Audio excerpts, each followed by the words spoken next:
itong city director na nilagay ni Torre, hindi makikinig sa akin, he will not cooperate, then it's up to them. Okay? So, sinabi naman ni Torre na may 3-minute response, sana ma-feel ng mga Dabawenyo. But, tingin ko, gagawin yan, harassment lang talaga. Doon na, Cory, Mr. Torre, sanay na ako sa iyo.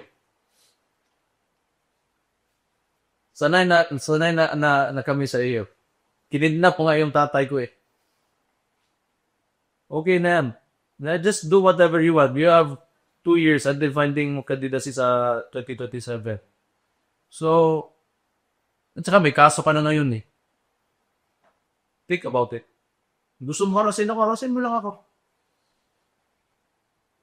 Kasi matapang ka lang naman, we have the position pero kung suntukan tayo, arap ko makaya bita.